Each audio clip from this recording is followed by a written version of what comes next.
Welcome back to another episode of Rock Boys Football. Lincoln Riley, the USC Trojans square off against the Louisville Cardinals in the Holiday Bowl. I want to take a deep dive into this USC team and talk about some things that we are looking for from this USC program heading into this matchup. And if you're a USC fan, yes, you want to win this football game. You don't step on the football field and not have the intentions of winning. That being said, if you're a USC fan, you're not necessarily as concerned about what the final score on the scoreboard reads as opposed to what do some of these young players look like in this USC team heading into that 2024 year on both the offense and defensive side of the football. That's what you're most interested in. And that's what I'm going to talk about, talking about a few young players that I'm looking for to kind of have, I guess, a little bit of a breakout game heading into that 2024 year.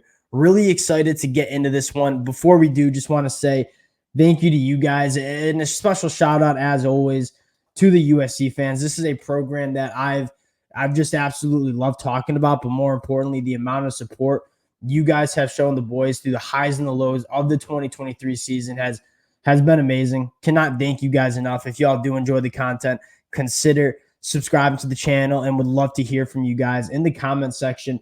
Players, position groups you would like to see step up for USC in this Holiday Bowl. And without further ado, let's get into this one. And we'll come back on later tonight, break down what we saw. But right now in my notebook, I have what I'm looking for from this USC team. And I think the first conversation you got to have is Miller Moss the guy for USC heading into 2024? In the last couple of weeks, there's been most of the conversation has surrounded what quarterback are we going to take in the transfer portal? And although I still think USC needs to take a quarterback in the portal, especially with a guy like Malachi Nelson departing, I think Miller Moss has the opportunity to kind of show that he can be the quarterback one leading USC into the Big Ten in 2024.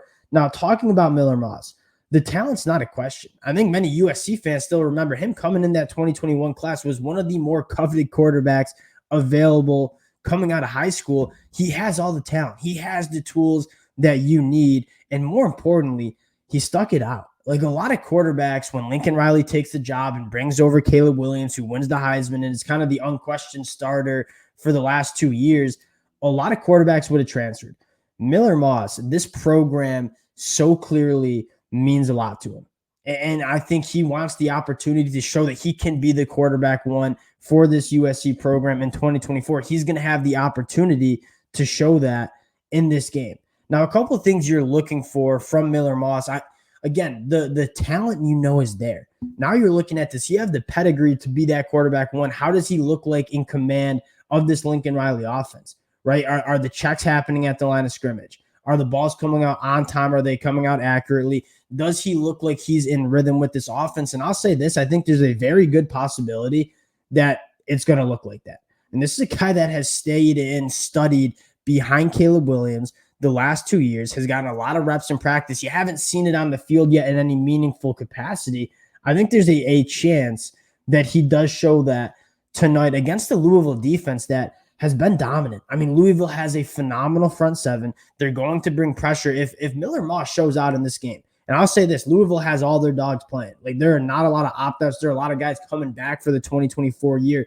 If Miller Moss can put up a very good game against the Louisville Cardinals defense that is one of the better units in the country, I think that gives USC fans a lot of optimism around what Miller Moss could be as quarterback one in this USC offense heading into that 2024 year. That's the first thing I'm looking at. And again, it starts with the command. Like, we know Miller Moss has the traits. He has the talent to be that guy. Has it manifested on the football field is the main question. Now, the next thing I'm looking for, the young pass catchers being featured. And I thought Lincoln Riley could have done a better job of this there in the second half of the season, specifically with a guy like Zachariah Branch. And I'm going to say something that might sound crazy to a non-USC fan, but a USC fan that's watched all 12 games probably doesn't think this idea is that crazy. And that is Zachariah Branch has the capability of winning a Heisman Trophy.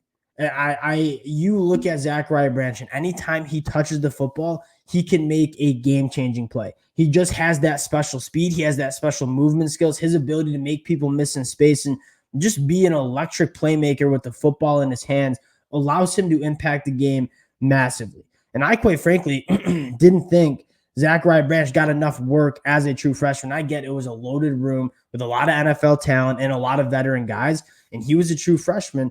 But when you look at what he did, 29 catches for 311 yards, 236 of those yards came after the catch. I wanted to see more Zachariah Branch in any way possible you can get him the football, whether it's a screen, whether it's an end around, whether you're asking him to work downfield. He can do it all.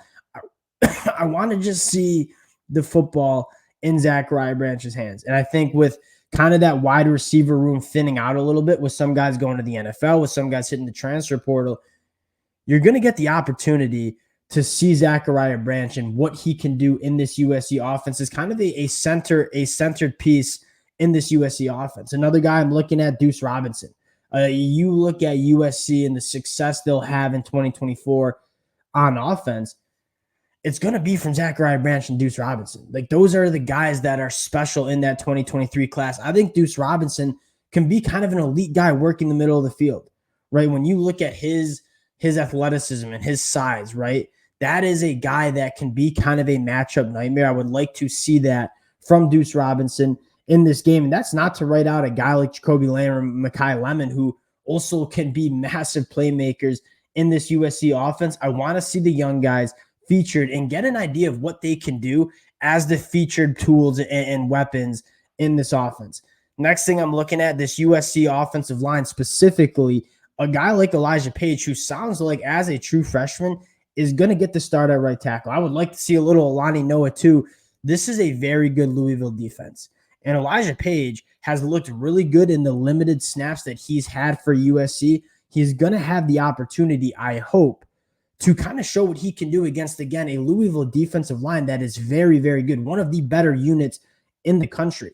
And so if you're a USC fan, you're really excited to see what this USC offensive line looks like, especially a guy like Elijah Page in the trenches against a really good defensive line. And the last thing for offense that I'm talking about here is that young running back room. Obviously, with Marshawn Lloyd opting out going to the NFL draft, you have a guy like Austin Jones.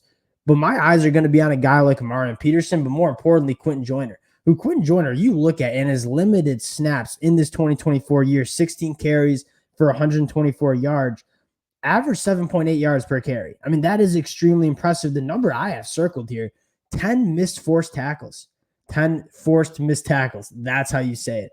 On 16 carries, he's almost averaging a missed tackle forced on every single carry that he got. And that's why you kind of see that number being almost 8 yards per carry. Now, you have Woody Marks coming in that running back room.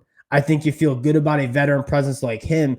I think there's a real possibility that Quentin Joyner can kind of show that he's the guy in that running back room heading into that 2024 year. And that kind of culminates what we're looking for from this USC offense in this game, right? You have a ton of young talent that's finally going to kind of get their opportunity to show that they can be the playmakers for this USC team in 2024. That's what I'm keeping my eyes on the offensive side of the football. Now, on the defensive side, you still get the Alex Grinch system for one more game before Dantlin takes over. You're going to see a lot of changes. Obviously, we talked about the secondary kind of having a full-on facelift heading into that 2024 year with guys like Kamari Ramsey and John Humphrey coming in. What I'm looking at is just breakout players. I'm not looking at any scheme because it's going to be what Alex Grinch was running. I'm looking at what young players, they could be young or veteran guys, I don't really care, in terms of who are stepping out and kind of showing that they can be difference makers for this USC defense in 2024. Now, a few guys that I'm looking at. One, Anthony Lucas. And a lot of USC fans that have been listening for the last couple of months know that I was a massive fan of Anthony Lucas coming into USC. I thought he could be a difference maker. You heard that he was kind of dominating in the spring practices, and I don't think he played enough in the 2023 campaign. And he's a guy that you look at 12.9% pass rush win rate. I think he's really, really strong against the run.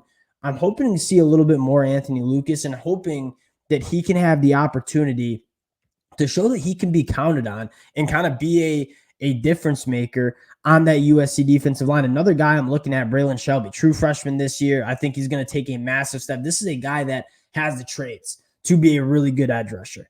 And I think having the opportunity to get a little bit more playing time, I'm hoping USC goes that route of, hey, the bowl game and the bowl game practices, are meant for the development of the younger players on this roster. I'm hoping a guy like Braylon Shelby gets the opportunity to show that he can also be a guy that's featured in on this USC defensive line. You talk about Dan Lynn. He is, I mean, you go back and look at Danton Lynn with that UCLA defense, elite passers. That was kind of where Danton Lynn cut his teeth in that, how that UCLA defense was so good. You talk about the Murphy brothers, Latu.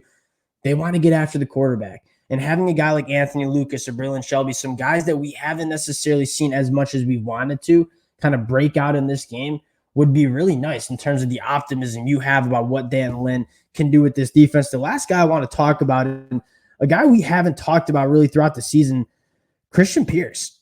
This is a secondary that I don't expect a lot of the players that were in this secondary last year to play much in 2024, and I don't think that's necessarily a bad thing for USC. Obviously, you have Damani Jackson transferring out. You have a guy like Kalen Bullock going to the draft. Bryson Shaw probably just to see his snap counts be more limited. Christian Roland Wallace to the draft. You're going to see a completely new secondary. One of the few bright spots was true freshman Christian Pierce. I think he was a great tackler. You didn't see him blow coverage as much. He's a guy that I wouldn't be surprised. You bring in a ton of new faces in this UCLA or USC secondary, two of those guys being from UCLA. I wouldn't be surprised if Christian Pierce has a phenomenal game, kind of kickstart his offseason and be kind of a centerpiece in that USC secondary heading into 2024. Now, we're going to get the opportunity to see a lot of guys who have the chance to show that they can be difference makers for USC on defense. That's what you're looking for. Not looking for scheme. I'm not looking for much from some of the guys that we've seen for the last couple of years. I'm looking at some of the young guys to step up and show that they can be playmakers for this USC defense heading into 2024. Now, we'll be back later tonight. It's going to be a late one. Not for you all on the West Coast, but for us, it's going to be a late one. After this USC game, we'll break down what we saw. I'm really excited for this one.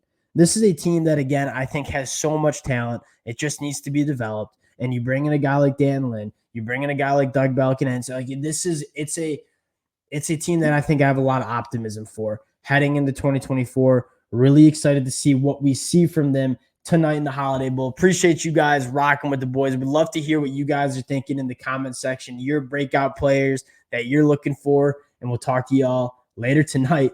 Talk to y'all later. Peace.